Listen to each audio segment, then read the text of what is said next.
What's going on, everybody? Welcome to another episode of the Journeyman podcast.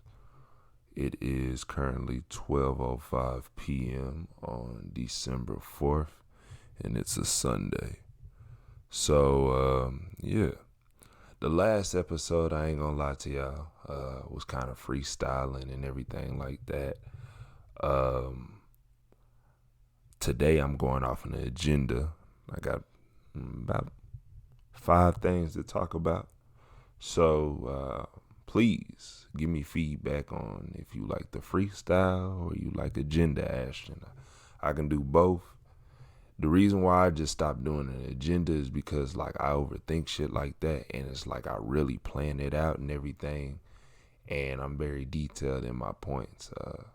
Coming up in school, I used to get in trouble for putting too much information on slides and shit. So just to give you a little information on who I am when it comes to planning and stuff. And I'm a very forward thinker in that. But so let's get right into it. First off, let me kind of update you what I've been on since the last episode, which really isn't that far apart. But this weekend, man, I went to go see Violent Night with some friends. People keep calling it a Christmas horror, not horror. Y'all, I'm finna start doing that. It's a horror film in this. Anyway. So yeah, I wouldn't describe it as that. I think Krampus, if you ever seen that, is more Christmas horror. This one is it's Christmas action comedy. It's very cheesy and whatnot, but I give it a 8.3. And reason being is because I went in this movie with the expectation of this is not a serious ass movie, so therefore I will not judge it off a serious ass scale. Fam, it's art. And one thing about art, whether it's music, podcasting, drawing, painting, sculpting, anything like that, you have to let art be art.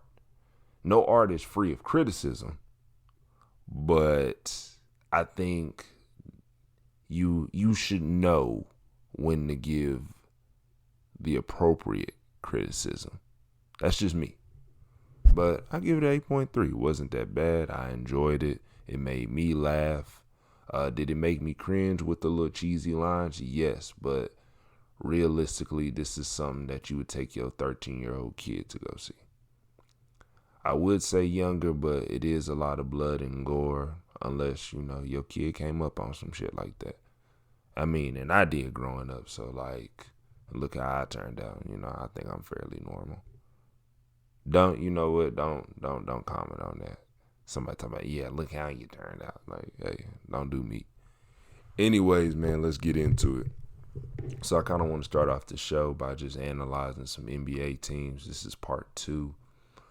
Do I remember the teams that I talked about last time? No. So I just picked out mainly the teams that I watch for the moment. Going off of Memphis. Memphis, young, powerhouse team. I think they got humbled in the playoffs by the Warriors. I mean, Ja got injured. You can make that argument and stuff like that. But the Warriors had the experience, which gave them the advantage. I think now that the Grizzlies have been there, they're just playing solid basketball. Like I said, Ja's playing out of his mind. For me, I would like to see Ja shoot a little bit more. I mean, granted, this is not me saying he needs to stop getting to the basket, because if they can't stop it, keep doing it. But I would like him to, just attack the defense in more ways than one. His passing is phenomenal, right? And his inside scoring is absolute. But, a little in-between game wouldn't hurt. Man, I would like to see him shoot more threes. And he has. So he's hearing the criticism of, fans, coaches, things of that nature. So I'm not really too worried about Ja. He's a workhorse, and he's one of those guys that is going to get better. As for the rest of the team, they're deep, hella deep. Big Desmond Baines fan in the sense of I just like his game. He plays the game the right way. One of those guys that he can go get it done for you if you need him to, but also can seamlessly play in the flow of the offense. Reminds me of Klay Thompson, but swole. You know what I'm saying? Not saying Klay Thompson is weak, but I just feel like he reminds me of Klay Thompson if Klay Thompson did more on the ball stuff, in my personal opinion. But yeah, there's that. Also, shout out to I want to say that power forward's name is Santi. I'm pretty sure I talked about Memphis in the last pod, but I just want to double down on, this is the team to look out for. Milwaukee. I don't think we're giving Milwaukee its just due, especially because I think we have been spoiled in the fact that we have become accustomed to what Milwaukee does on a consistent basis. In the words of Gilbert Arenas, nobody appreciates consistency. Because, right, you have that one season, y'all showing out, but after that, if you just consistently keep doing it, everybody's like, that's what they're supposed to do. And I really think that applies to Giannis. Giannis is a beast. He's a monster, right? You know what I mean? NBA champ, MVP winner multiple times. Like, there's really nothing that he can't do in the sense of just on the floor. People would say shooting, but he has a respectable midi. You have to respect it. And he's become more comfortable shooting threes. Like, I see him hit a lot of,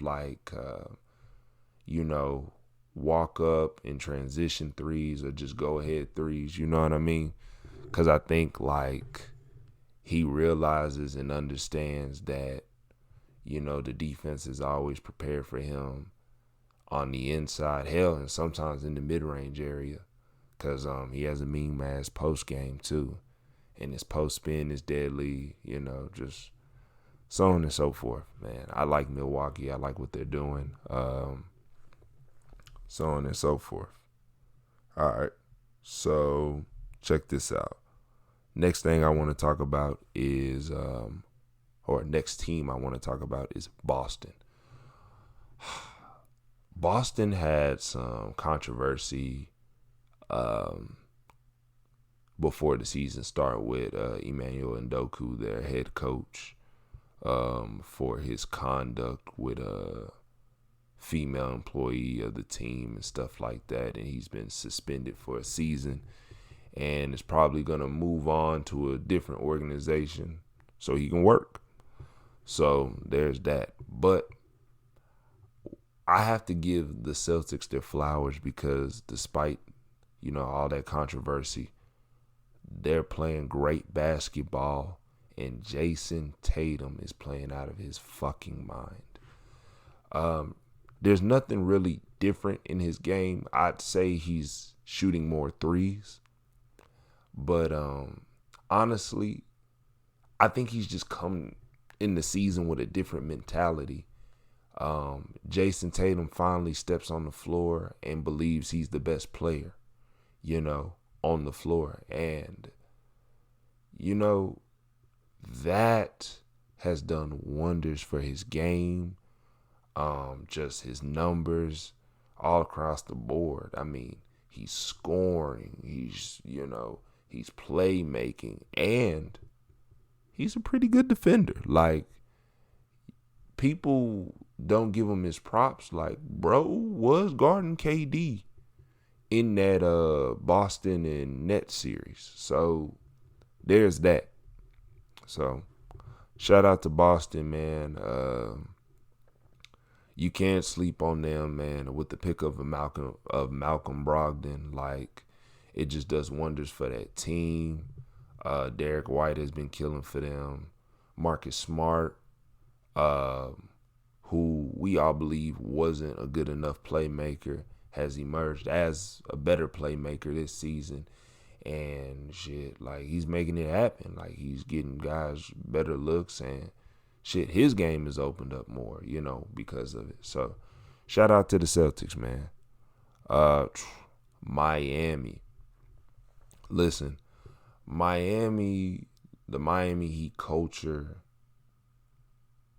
they play hard-nosed basketball in the sense of making the right reads, making the right pass.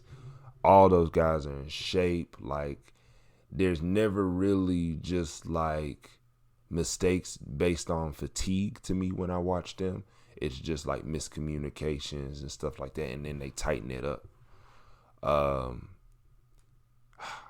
I really don't know what their quote-unquote ceiling is. If I had to guess, I mean, if I'm be honest, I'm thinking it's probably a second round exit. Because let's be honest, okay? Jimmy can't do it all, right? And I think from the bubble season and then going forth to now, it has been proven that Jimmy needs more scoring help come playoffs. Like, he needs another guy that can go get his shot. And while Bam is a great addition to that team, Bam is one of those bigs where he kind of needs to be set up. I mean, sure, he can post up and he can get his shot every now and then, but we need a guy that can go get it on a consistent basis. Let me not say we, because I'm a Chicago fan, but like, they need a guy that can go get it on a consistent basis. So there's that. Other than that, man, I like Miami. I love watching them play.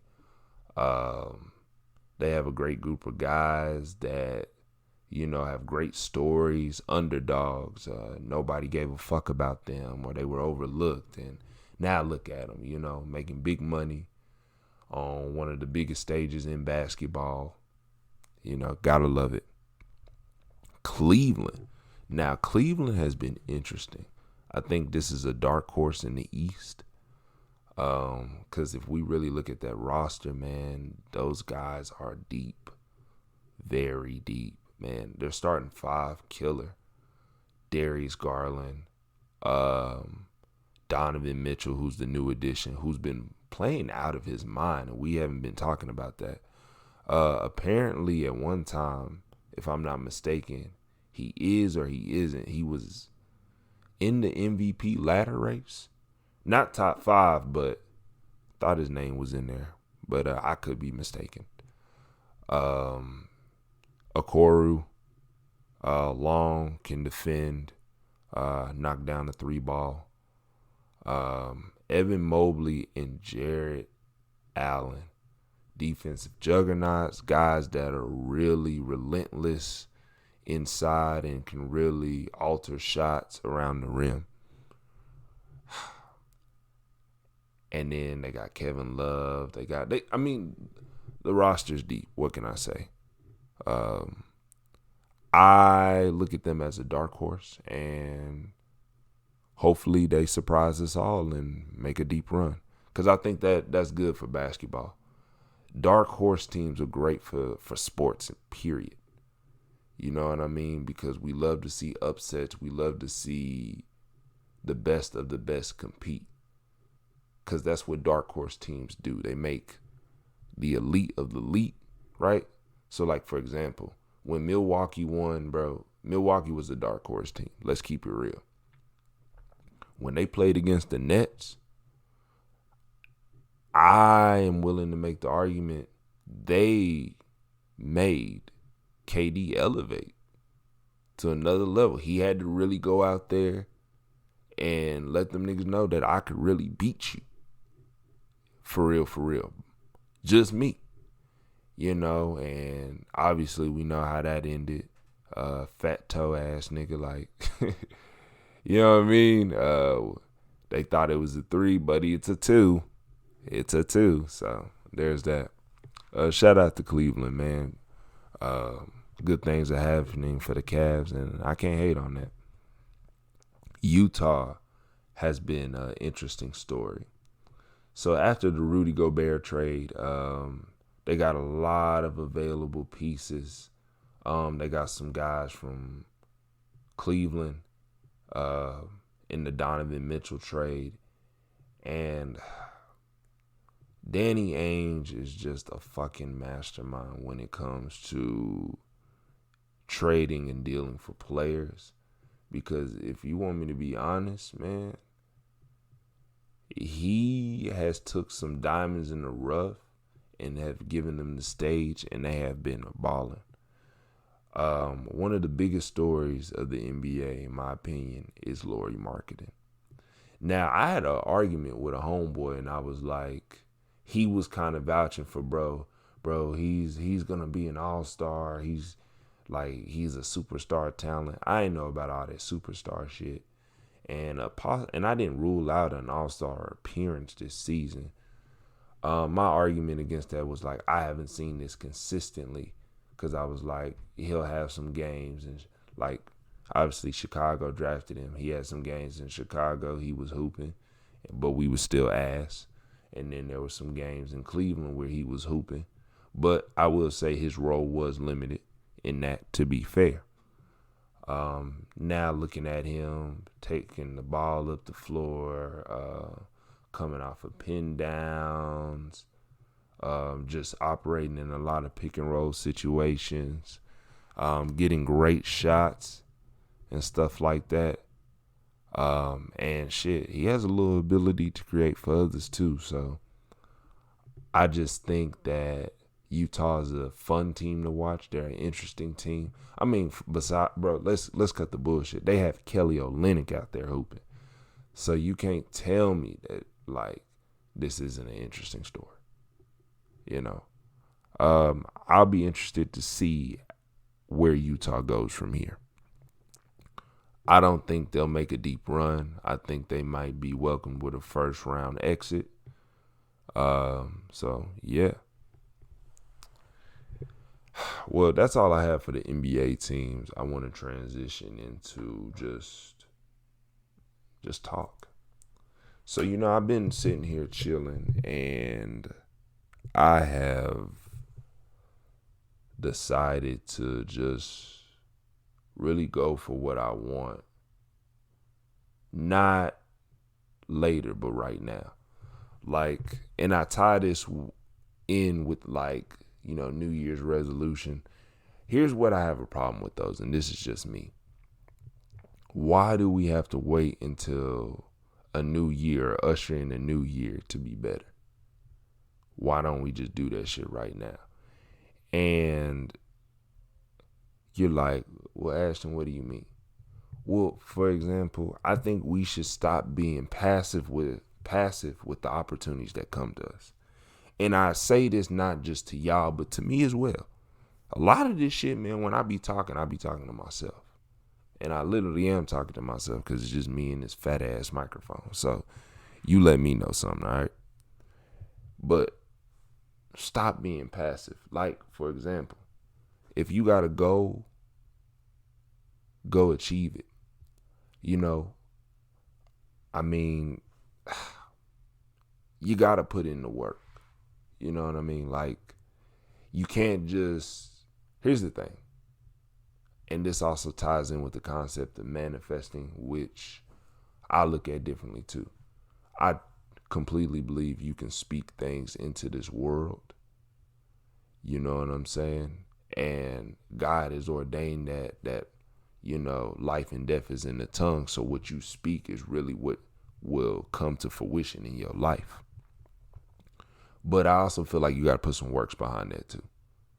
Like, for example, if you saving up for something and you like, the money will come, you know what I'm saying? I can't wait to get such and such, the money's coming.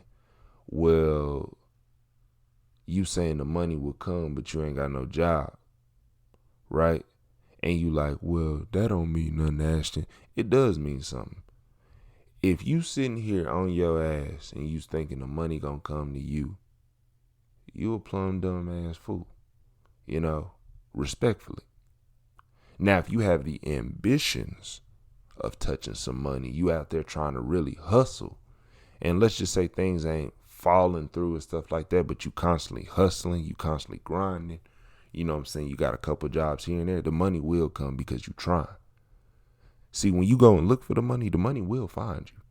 You know what I'm saying? But just being complacent won't allow you to touch things, won't allow you to yield things, won't allow you to achieve things. You got to really put your head in the dirt and work. You know what I mean? So if you have an opportunity, stop being passive. Go for it. You know what I'm saying? Why wait?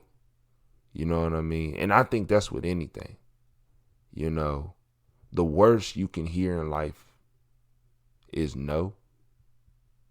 Now, right, figuratively speaking, obviously there's worse things, but the worst thing, like when it comes to opportunities, things like that, hell, dating, all that, the worst somebody can tell you is no, right? But at the end of the day, you keep trying, you keep striving, you know what I mean? You're going to hear no all throughout your life, but it takes one yes to change your life as well.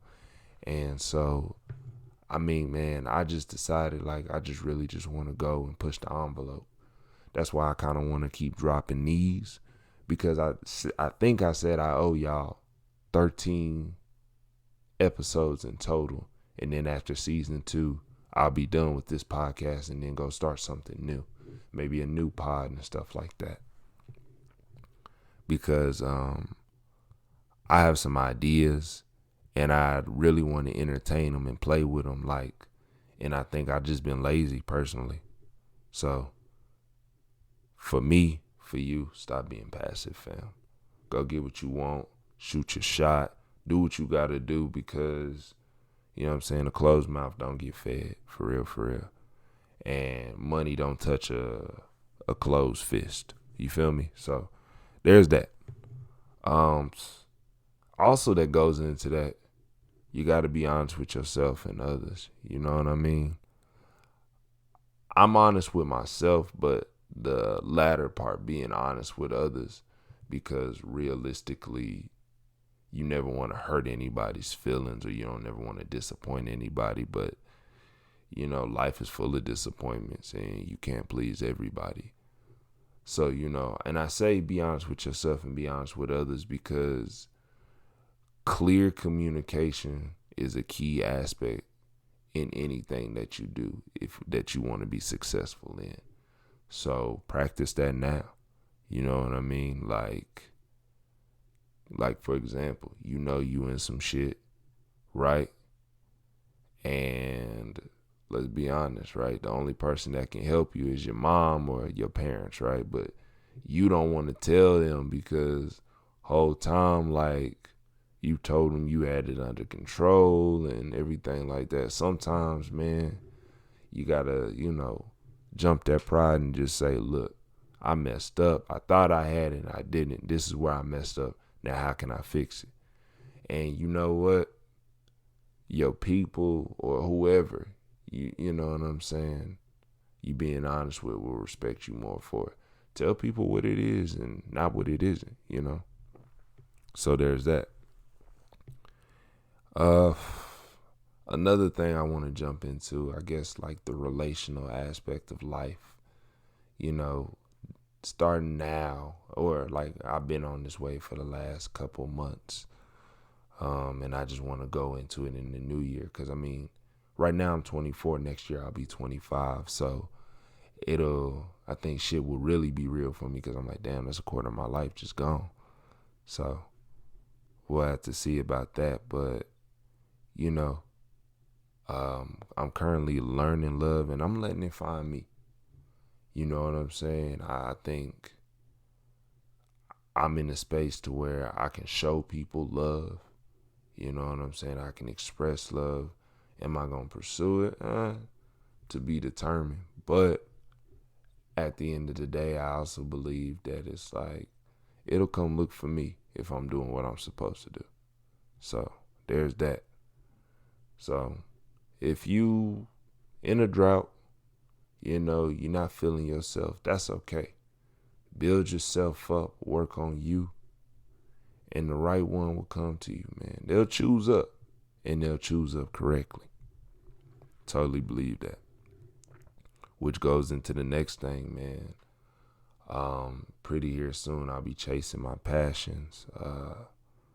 You know, I want to sit down and I want to learn music production and creating beats, stuff like that. I've always had a love for music, and I don't think I have the best ear for music, but I think I have a pretty decent one, and I just want to cultivate that, develop that, and see if there's something there. See if I actually am who I think I am, because it's like it would be dope to just create a project and have all the homies hop on beats that I created.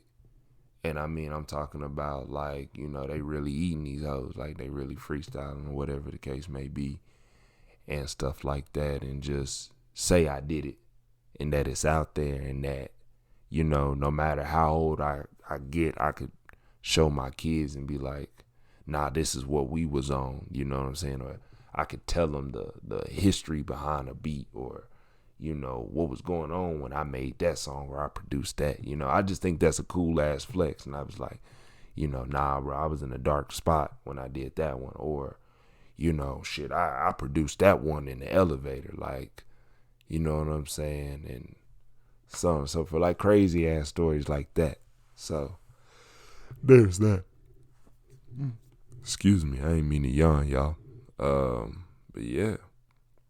And then just creating more, getting creative with the pod, or new pods, having more guests, having more conversations, being around more creative people, and just reaping the benefits of all of that, and just helping myself grow, helping others grow, and just achieving some new shit. You know it? Last thing, the new Metro Boomin album. Tell me what y'all think about it. What this album did for me, it made me realize that Metro Boomin always has something, because it fucks me up that to know that this man was just sitting on all this 21, all this thug especially, emphasis on thug, Gunna. What he surprised me with, there's some hard ass Travis Scott songs on there, and Don Toliver did his damn thing on the album. Let's give Don Toliver his flowers, man. Another Texas artist, you know what I'm saying, that has created some buzz for himself. He has a unique sound, and he's doing the damn thing. He's showcasing the range of his abilities all throughout the project, and it's solid.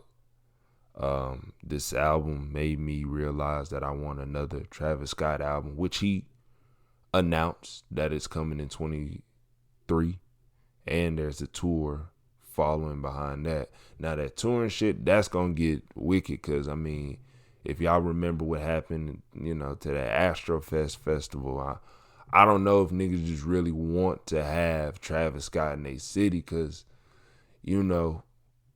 last time people got trampled to death. So, I don't know. I don't like bringing up old shit. I think, eventually he was going to go on tour again.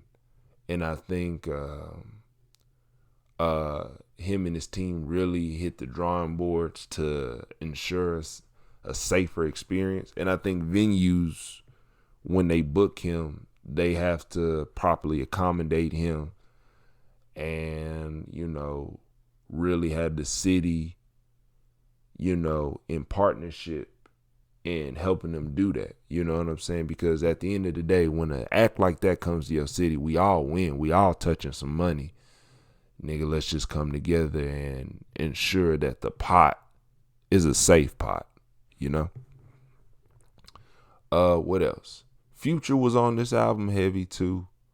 Um, it's funny because it's just like Metro Boomin has built so many relationships with all these Atlanta artists, because basically a lot Metro Boomin, Future, Thug, 21, all that, they really came up together. So it's just things of that nature, and things like that. What has came from this project? Metro and Future have announced that they have a collab album in works, and I love it. I need it. I'm looking forward to it because we just need a Future project where Future just goes. I don't want no more singing right now. I just need him to just really punch in like I used to.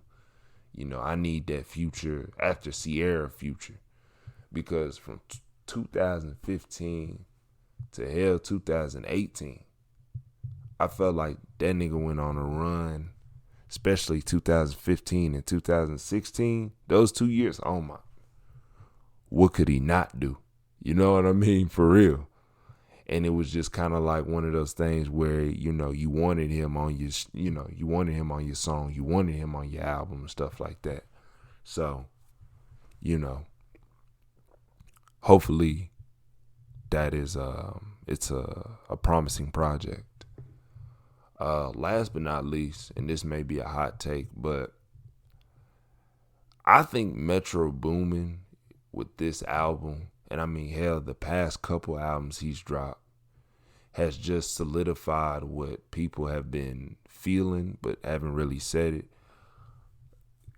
He's the top tier producer in the game. There's other guys that have claims that they have some hits, they have some, but when it comes to making albums and having artists on it, I don't think, DJ Khaled really holds a candle, because I'll keep it a stack. I don't know if DJ Khaled is really making the beats that are really on his albums, because a lot of producers have came out talking about a clip that he had. It was old, but he was talking about how a lot of producers be using programs and stuff like that. And, he was kind of shitting on them. But, other producers was like, nigga, I've literally made beats for you using these programs and so on and so forth. So it's stuff like that, not knocking his character or anything like that. Because, I think Khaled, has done a lot for niggas and stuff like that in the industry and, so on and so forth. He did have that beef with Tyler the Creator, and Tyler the Creator did get his get back, so there's that. But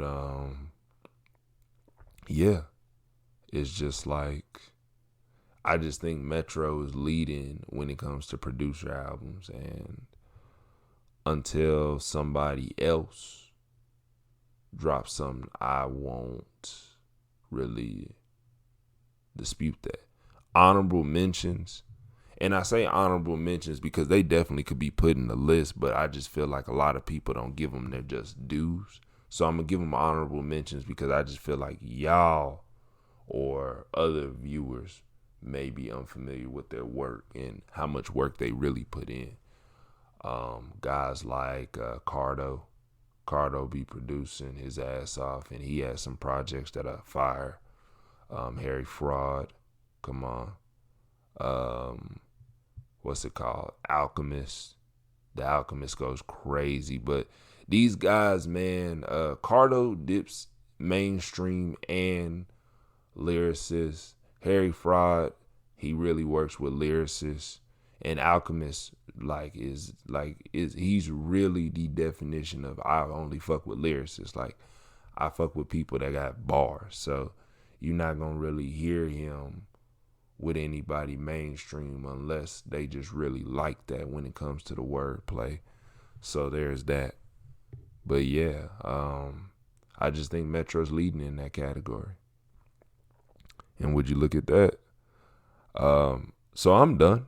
That's all I have for y'all, man. Like I said, I just want to finish these episodes and get this shit out the way so I can get to some new stuff. So this episode will be coming to y'all Wednesday.